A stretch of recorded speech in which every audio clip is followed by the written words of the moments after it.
Hey, we're Elaine and Ivan, and today we want to talk to you about working from home as a couple. You know, when I used to have a job, it was very different. I had to go to work and to get paid, and if I didn't go to work, I would get fired. So now working from home, you have to be more disciplined. Yeah, and when you think about that discipline, you know, if you don't get work, you don't get paid, right? That's kind of what you just said. And working from home, there's lots of distraction, everything from the TV to your children to other things that you love to do. And today we just want to kind of talk to you a little bit about how to work from home, not just as a couple, but as a family.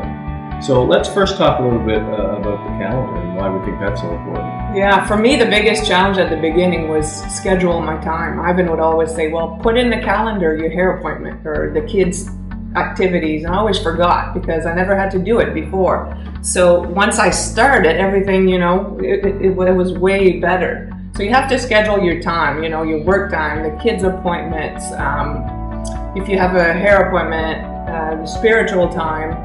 The calendar truly makes it way easier. Yeah, because now you're putting a value on your time, meaning one of the things for us, we have this philosophy where we call it doing life, where we spend more time doing what we love to do than what we have to do. And in order for us to do that effectively, we've got to have have a plan to manage our time. So we call that putting a schedule in place. And what Elaine is talking about is we think it's important if you're spiritual to book your spiritual time first in your calendar and make it a priority. Another thing too that we make it a point to put in the calendar is our date night. If we don't put our date night, it won't happen. So we make sure we have date night in there at least every 2 weeks. Right. So, next is your spouse, right? Really important. Make sure that you book that time. Next, of course, is your kids and your family time. You're going to want to book that time too, because sometimes when you become an entrepreneur, you can get so focused that you forget about all the reasons why you're doing it. Yes, it's important to sacrifice, but I think it's important to have some level of schedule. So book that family time, and of course, book the time that you're going to build your business. Book the time that you're going to actually do the work. Even though much of what we do is a lifestyle business, you can do it in and around your life, but there has to be some concrete time that's actually scheduled in the calendar that's not negotiable. Just like when you had a job, it's not negotiable. If you don't show up, you don't get paid. So definitely take all of those things seriously. And for us as well, what was very important is to communicate. Let the other one know what you have in your calendar. So when it's your work time, then you need the other spouse to be there with the kids. So you need to share that as well in your calendar, both together. Yeah, at the beginning we weren't doing that so no. well. And so I think it's really important to start each day fresh. What does that mean for you? Like sometimes I think, if you get up and get showered to go to work, get up and get showered. Yeah, I don't always have to dress up. I'm usually in pretty casual clothes most of the day. But I think it's good to feel good about what you do. And I know, Elena, you start your day. Go into the gym. Yeah, go into the gym definitely starts my day fresh, energized for the rest of the day to do my work, play with the kids, whatever it is. So you got to find out what it is for you that needs to be done. Yeah, it could be reading, it could be personal development, it could be meditating.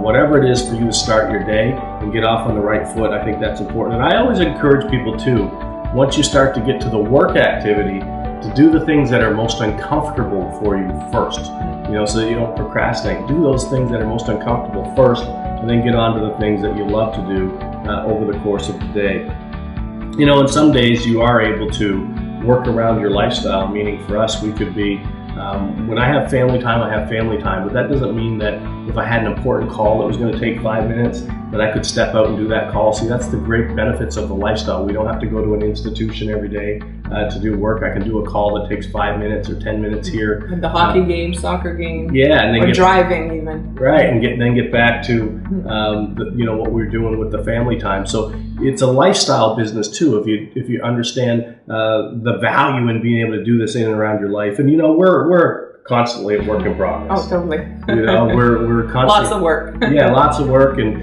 one of the other things we do, I just thought about, is we have a shared calendar. We have a calendar that we write in, but we also have we just use a Google Calendar, and all of my appointments that I put in my calendar, Elena sees them, and then we can, all the kids stuff. We have a shared calendar that helps us out a lot too. And then we think about in and around the house. I don't know about you, but if you got kids like us, you're constantly picking up after your kids, and our kids are starting to get a little older, and we'll get them a little bit more engaged. But it's a full-time job if you're trying to keep your house clean. It's not always going to be perfectly clean. It's not always going to be spotless. There's going to be times where you got lots to do and you'll have to get to it later. But we just kind of pick up after each other. We each have our own.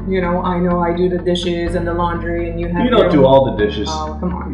Most of it. But we each know what we're doing. You do most of the laundry, I'm picking up, I'm taking the garbage out, whatever it might be. We all have different roles, but I think it's important to have a cleaner.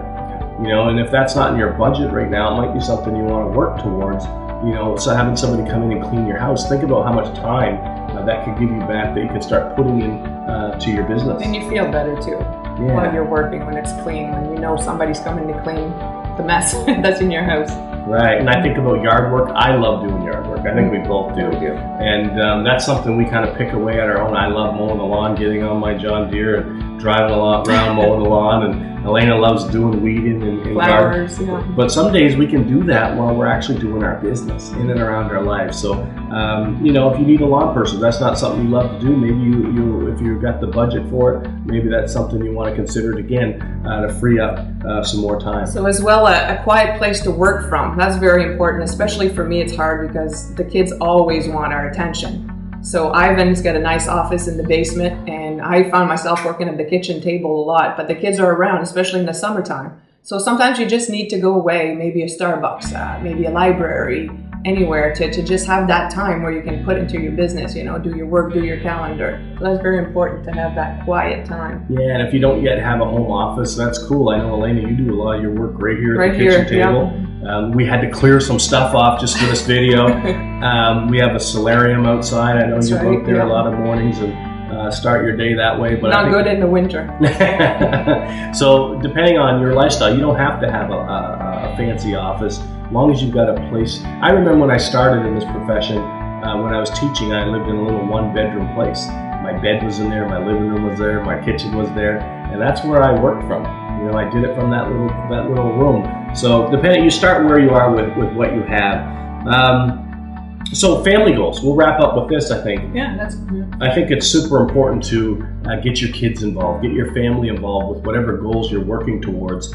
And what you're going to find is they're going to help keep you accountable. Oh, kids will tell you. They're going to help keep you focused. One of the things we're doing is we're planning to go on a cruise, and we get points to go on a cruise, so the kids are involved with that. But I think it's important to set some kind of reward for attaining a new goal. Definitely. So that's something that we've made an important part of our family. Every time we hit a new goal, we do something together as a family, and I encourage you to do the same. Kids love being involved. They love helping you.